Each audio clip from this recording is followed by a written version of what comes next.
E veja comigo agora os melhores momentos desse segundo debate para candidatos à presidência do Flamengo, com a participação do Dunche, do BAP e também do MGM, lembrando que os créditos são do Jornal Globo. A eleição para presidente do Flamengo acontece no dia 9 de dezembro, a próxima segunda-feira, e vai decidir quem vai comandar o clube mais popular do país pelos próximos 3 anos. Vou começar com uma pergunta geral, uma pergunta que todos eles vão responder, que fala justamente sobre o maior desafio para quem vencer a eleição na visão do torcedor, né? A eleição que ocorre daqui a 5 dias. Qual que é o desafio que o torcedor está mais preocupado? É fazer com que o Flamengo siga tendo um time competitivo, ao mesmo tempo em que toca um projeto de construção de um estádio que já tem uma estimativa de custo aí de 2 bilhões. A pergunta, então... O Flamengo não é um lugar para que a pessoa ganhe experiência. Eu entendo que o Flamengo é um lugar que você tem que colocar em prática aquilo que você aprendeu na vida. Segundo, é importante que você nunca caminhe sozinho, né? Eu entendo que a equipe que eu tenho comigo é uma equipe bastante qualificada e essa equipe vai me ajudar ao longo dessa trajetória. Em relação aos desafios, os desafios são enormes. Porque o mundo mudou muito nos últimos 10 anos, mais rapidamente do que o próprio Flamengo mudou. E para que a gente continue liderando, nós temos que evoluir. Nós precisamos evoluir. Evolução é fundamental. A evolução parte do princípio que você aceita que você deve mudar e que você tenha um destino muito claramente definido para você, de para onde você quer ir. Nós temos um desafio enorme na construção do nosso estádio. Nós temos outro desafio enorme, que é construir o nosso estádio e mantermos a performance esportiva do clube e fazer isso tudo sem virar SAF. O Flamengo não pode cair numa arapuca de SAF de maneira alguma. Então, para isso, nós temos que fazer algumas coisas importantes que passam pelo crescimento de receitas para além do que viria, supostamente, de um estádio. A gente precisa estar preparado para que, se algumas das coisas que a gente considera hoje não deem certo, a gente tenha plano B e plano C. Meu nome é Rodrigo Dunche de Abranches, eu sou advogado de direito empresarial há muitos anos e ao longo desses anos eu trabalhei muito no Flamengo, eu sou grande benemérito do Flamengo e nos últimos 12 anos tenho me dedicado intensamente ao clube. Foram 30 anos de trajetória no Flamengo, mas nos últimos 12 anos eu fui presidente do Conselho Deliberativo dos primeiros 6 anos e agora, junto com o presidente Landim, vice-presidente geral e jurídico do Flamengo, né? Nessa trajetória nossa, nos últimos 6 anos, eu estou em contato com toda a administração do Flamengo, todos os contratos, todas as negociações, todas as questões envolvendo o Flamengo, eu tenho participado par e passo com o presidente Landim. Eu me sinto altamente qualificado para tocar o projeto e para continuar com esse projeto vencedor. Quais são? Primeiro, colocar de pé esse estádio e nós somos a única chapa que está realmente comprometida com esse projeto. E segundo, a segunda questão que é muito importante, ter um orçamento separado. São 2 orçamentos separados e um compromisso da minha gestão é com isso. O primeiro, orçamento do clube, um orçamento vencedor, um orçamento social, um orçamento com infraestrutura, um orçamento esportivo. E o segundo vai ser um orçamento do estádio, com as receitas do estádio. O prefeito teve lá esses dias, deu potencial construtivo de 500 milhões. O prefeito retirou do custo do estádio mais 500 milhões. Só aí foi um impacto de 1 bilhão a favor do Flamengo. Além disso, nós temos as receitas de marketing, nós temos as receitas de naming rights, cadeiras cativas. Então, assim, a gente está muito seguro do que a gente está fazendo. Nós somos a única chapa comprometida com esse desafio e vocês podem ter certeza que nós vamos botar esse estádio de pé no dia 15 de novembro de 2029. Bom, muito bem. Rodrigo, a gente está vivendo um mundo muito diferente do que a gente estava acostumado há anos atrás. Então, hoje em dia, palavras como governança são absolutamente fundamentais. Compliance, e não basta ser honesto, tem que parecer ser honesto também. Quando a gente olha para a campanha que está sendo feita, nós temos divulgado tudo que a gente faz com transparência, de onde vem o dinheiro. Quem paga a campanha de vocês, Rodrigo? O candidato Rodrigo Dunche, o senhor tem 2 minutos para responder. Olha, eu vim aqui para discutir Flamengo, para falar de Flamengo. Isso aí é um detalhe. Quem implantou o compliance no Flamengo foi a minha gestão, foi a minha vice-presidência jurídica. O compliance do Flamengo é um programa de integridade super importante que a gente implantou. A gente agora tem no Flamengo regras, código de condutas, código de ética, situações de respeito. As pessoas têm que se respeitar. Então, assim, a gente fez um programa de integridade maravilhoso. Então, assim, vir para cá para perguntar quem pagou minha campanha. Quem pagou minha campanha foi, assim, alguns amigos que ajudaram. A mesma coisa que você disse da sua. É muito fácil você vir aqui e querer falar de coisas que não importam, de fato, no processo eleitoral. Eu estou aqui para falar o seguinte: a nossa gestão é a gestão que mudou o Flamengo de patamar. A nossa gestão ganhou 13 títulos em 21 finais. A nossa gestão trouxe o faturamento do Flamengo de 500 milhões para 1 bilhão 370. A gente praticamente triplicou. Então, eu vim aqui para falar das propostas. O que a gente quer fazer mais? Eu vou fazer um clube melhor, com academia de ginástica para o sócio. Eu vou fazer um clube mais bacana. Eu vou ter um dojo melhor para o judô. Eu vou fazer um restaurante no museu lá em cima, maravilhoso, porque vai ser aberto também para fora, para poder o Flamengo não ficar com um restaurante muito acanhado. Eu vou fazer várias coisas excelentes, né? No âmbito desportivo, eu vou trazer um diretor técnico de futebol para a gente estar com um time bom, certo, alinhado, com o Felipe Luiz. É isso que eu quero vir discutir aqui. Eu quero discutir proposta, eu não quero ficar falando coisas de detalhes. Você falou que o cara quem ajudou na sua campanha foram os seus amigos, quem ajudou na minha foram os meus amigos. Essa história de querer falar de compliance, logo comigo, que coloquei o compliance, a governança corporativa do Flamengo, não dá, né, BAP? Desculpe, mas fui eu que implantei esse sistema no Flamengo. Vocês falam muito, fazem pouco. Na verdade, você ofende funcionário do clube, você não respeita nada nem ninguém no processo eleitoral, você ameaça funcionários. Eu insisto, meu dinheiro de campanha vem todo de pessoas físicas, ninguém que tem nenhum relacionamento, direto ou indiretamente, com o clube. Esse é o perfil que nós temos. Experiência profissional, mostrando como a gente trabalha. Nós entendemos que quem se qualifica ou quer se qualificar para dirigir o Flamengo precisa, sim, cuidar desse tipo de detalhe. Você não respondeu, como você não responde outras perguntas também. Isso é natural. Não esperava nada muito diferente na sua resposta. O que eu vejo é abuso de poder, desrespeito à instituição, enfim, eventos que de alguma maneira ninguém sabe de onde que acontece, o churrasco no clube, para falar eventualmente de passado, mas que na verdade é travestido de campanha eleitoral. Complicado, mais fácil falar do que fazer. Tempo, candidato. Eu não vou entrar nesse tipo de debate, que a gente tem resultado para mostrar. Esse tipo de alegação boba, sem qualquer prova, eu não vou perder meu tempo com isso. Eu quero falar de Flamengo, eu vou repetir para você, eu vim aqui para o Globo, um compromisso de falar para o sócio, para mostrar para ele uma mensagem de esperança, uma mensagem de confiança. A gente tem um projeto que a gente quer continuar com ele. Vou estar junto com o presidente Landim, que me honra, porque assim, se eu quero ser um bom gestor, eu tenho que escolher um bom CEO. E não adianta vocês falarem que eu vou ser a rainha da Inglaterra, isso é ridículo, sabe? Já tentaram fazer isso com o Bandeira e não deu certo. Eu estou aqui para levar o Flamengo para frente. Um grupo, o nosso grupo tem proposta, o nosso grupo tem projeto. A gente não vai ficar fazendo aqui coisinha de ataque pessoal. Vamos para frente, vamos fazer o Flamengo maior. Vamos acreditar, o Flamengo é o maior clube do mundo, a maior torcida do mundo. E eu acredito no Flamengo. E eu tô lá dentro, tocando o Flamengo todo dia. Eu sei qual é o potencial que esse clube tem. Sobre o estádio, o primeiro estudo veio da minha chapa. Nós queremos encontrar o primeiro dia da gestão com o nosso carro já andando e versando sobre o estádio. No seu plano de governo, com todas as letras, você fala que teria uma concorrência internacional. Realmente, o papel cabe tudo. A gente assistiu uma boa explanação. Eu não tenho o que falar dos profissionais que estavam lá apresentando. E nós estamos entrando na sua apresentação e vemos algumas incongruências, como, por exemplo, as cadeiras especiais que vocês já se colocam para vender logo ainda no primeiro ano, sem ter ainda projeto aprovado, sem ter absolutamente nada para repor um buraco de caixa. Você coloca 150 milhões. Isso, Rodrigo, realmente não é pensar com seriedade. Temos mais de 380 reservas já de pessoas querendo comprar as cadeiras. A gente não vendeu essas cadeiras ainda porque tem uma situação chata. Existem candidatos, né, e pessoas ligadas aos candidatos que não querem fazer o estádio. Então, sem eu estar eleito, eu não tenho coragem ainda de botar as cadeiras à venda. Mas vou repetir, eu acredito no Flamengo, eu acredito na força do Flamengo, eu acredito no tamanho do Flamengo. A gente sabe muito bem, a gente está vendo, a gente está lá dentro e está vendo. Já tem 380 reservas de amigos. Isso a gente nem começou a vender, imagina depois. Candidato, quando a gente avalia as finanças de setembro, com base no balancete, a dívida do Flamengo subiu, está em 760 milhões de reais, cerca de, usando ali, total de dívidas menos o que estava disponível em caixa. Isso versus dezembro, estava em 380. A previsão para 2025 é de virar o ano com um caixa de 3 milhões de reais apenas, o que destoa de um padrão Flamengo dos últimos anos, da última década. Eu gostaria que o senhor fizesse uma avaliação do porquê e qual é o plano de ação para o ano que vem. Candidato Rodrigo. Capelo, prazer. Capelo, assim, o endividamento do Flamengo não é um endividamento. O Flamengo tem obrigações a pagar. O Flamengo teve uma decisão do Conselho Deliberativo do clube. O Flamengo tinha um caixa muito cheio e o Conselho Deliberativo do clube determinou, por 602 votos contra 33, investir num terreno. A gente pagou no PIX 146 milhões de reais.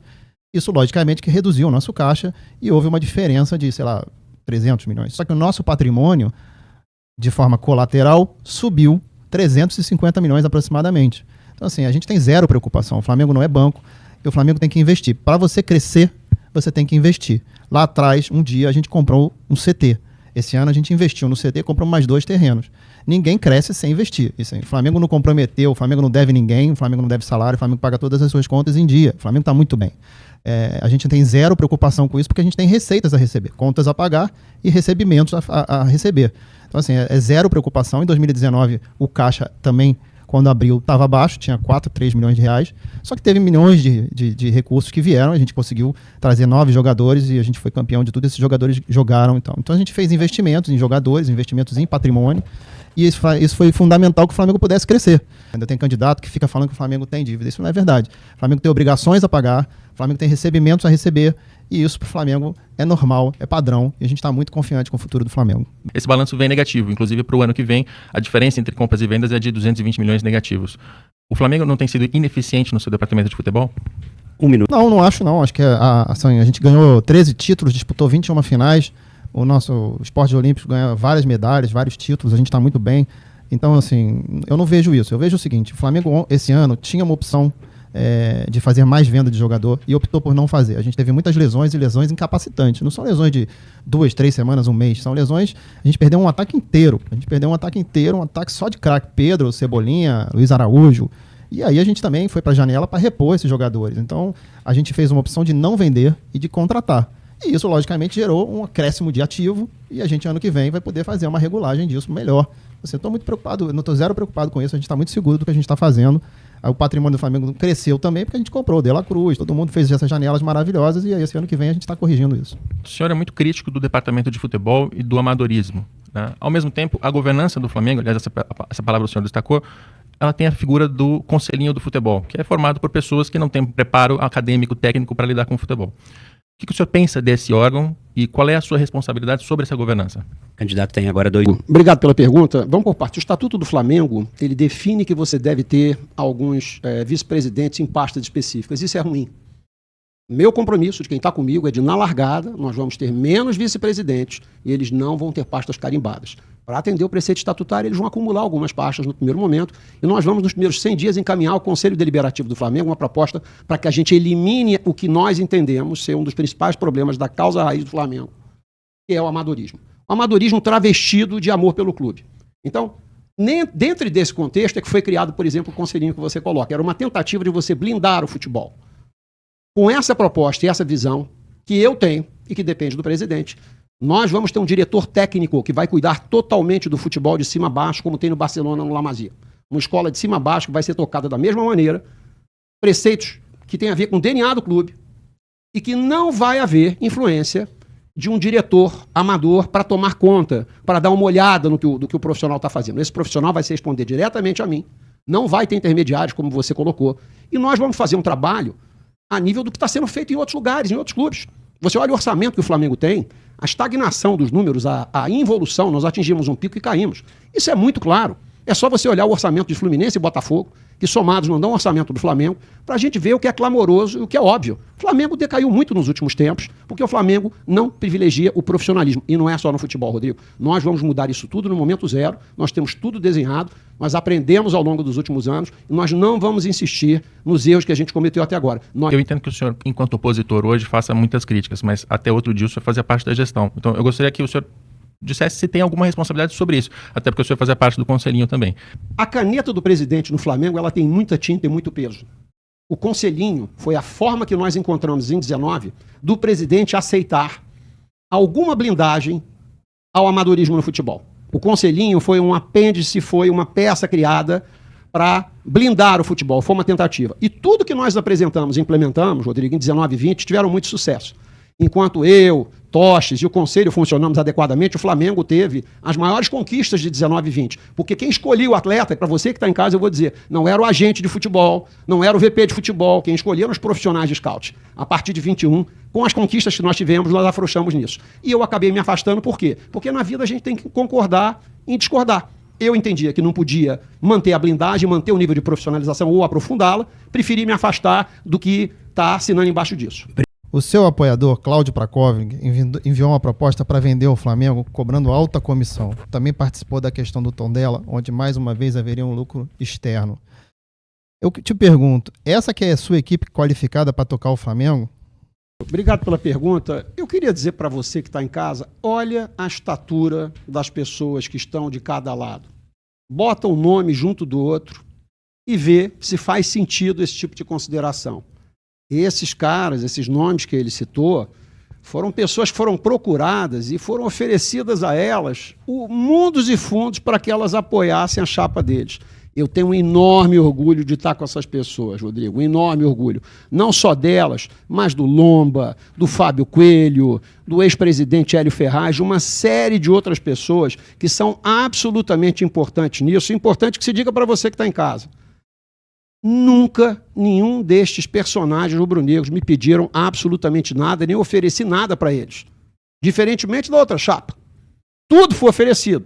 Tentaram de todas as formas, nestes nomes que foram citados, trazê-los para a chapa deles e não convenceram. Hoje faz esse tipo de comentário. Às vezes a gente tira uma fotografia e tira do contexto a coisa, sabe, Rodrigo? Porque se a gente for pegar uma fotografia, vamos lembrar aqui como é que você agiu com as famílias vítimas do Ninho. Eu acho que aquilo ali é um ponto que de alguma maneira é fora da curva, mas que você não pode chegar e tomar uma história por isso. Mas ponto por ponto, assim, todos os seres humanos vão cometer equívocos aqui e acolá. Sobre o que você colocou, as propostas que foram feitas pelo clube é que são fundamentais. Eu te diria, quem é que está investindo em Portugal? Quem é que pensa em comprar clube em Portugal? Quem é que está pensando nessas coisas? Você vem me falar destas pessoas, são pessoas do mais alto naipe. Flávio, Cláudio, Toches, eu tenho um orgulho enorme de estar com vocês e o Flamengo, graças a Deus, vai nos eleger para a presidência do clube e nós vamos ajudar o clube a mudar de patamar. Ô BAP, todo respeito, até pouco tempo você estava implorando o apoio do Landim. Teve uma viagem recente que a gente fez, você estava lá e você pediu de novo, mais uma vez, o apoio do Landim. O nosso grupo teve aqui o presidente Landim, é um dos executivos mais importantes do Brasil, ele vai ser o nosso CEO. A gente tem o Gustavo Oliveira, que fez o faturamento do Flamengo sair de 400 e tantos milhões para 1.370 bilhão. As receitas recorrentes do Flamengo estão excelentes.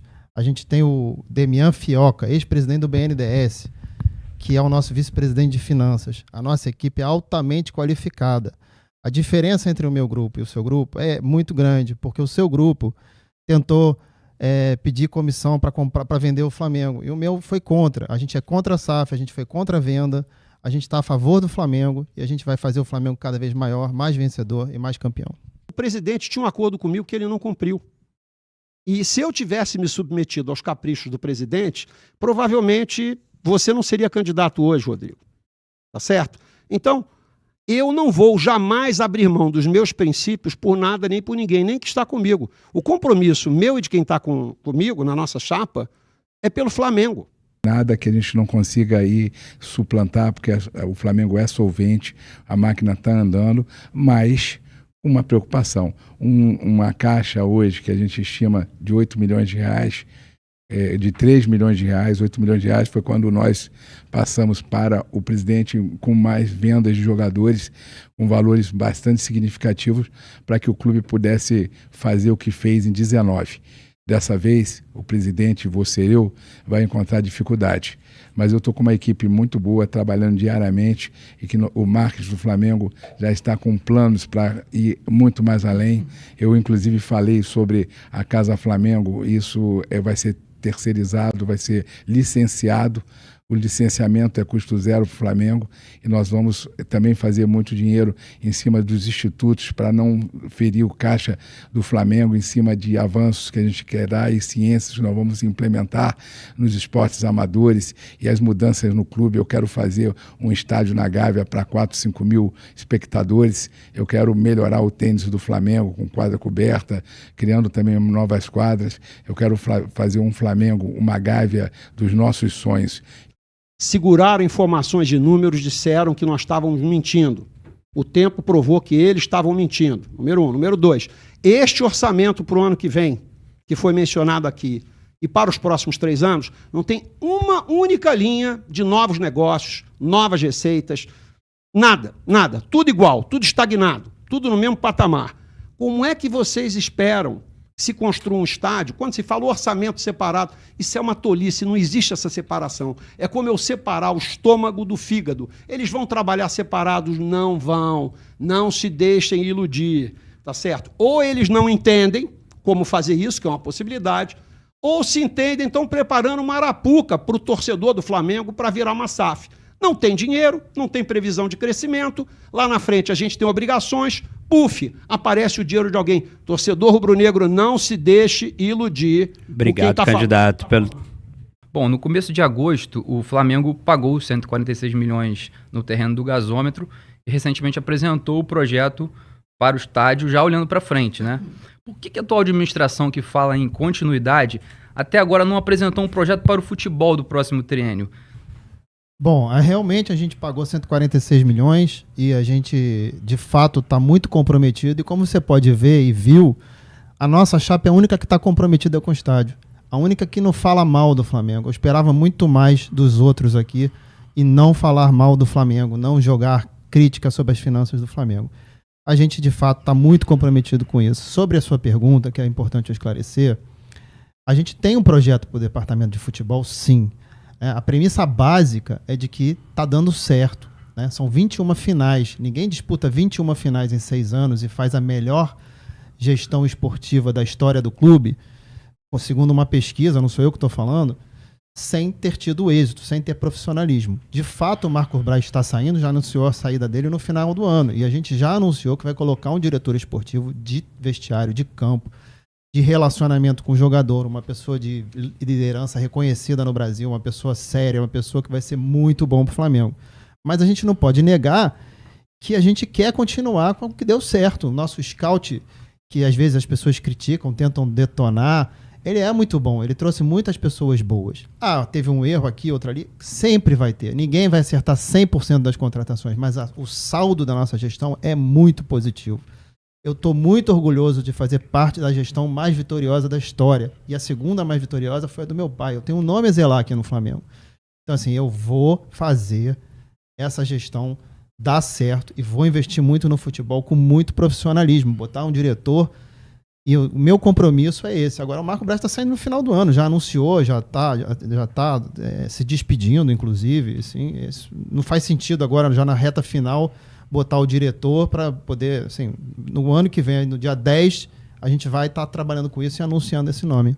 Mantendo aí o tema do futebol, BAP, você como dirigente amador na época, em 2019, também integrou o Conselhinho. Você admite que tomou nesse cargo e como dirigente amador decisões equivocadas no Flamengo? A gente lembra que em 2019, quando o Flamengo ganhou a Libertadores, houve pelo departamento de futebol uma indicação que você interferiu na premiação de jogadores e funcionários.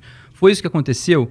Eu não interferi na premiação. Quem interferiu foi o presidente, que à época achou que havia uma distorção em relação à divisão do dinheiro dos funcionários, que era 30% da premiação.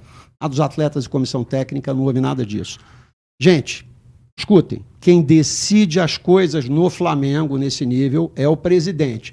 A estrutura que foi definida para 19, Diogo, que foi toda planejada anteriormente, não previa um nome como Marcos Braz.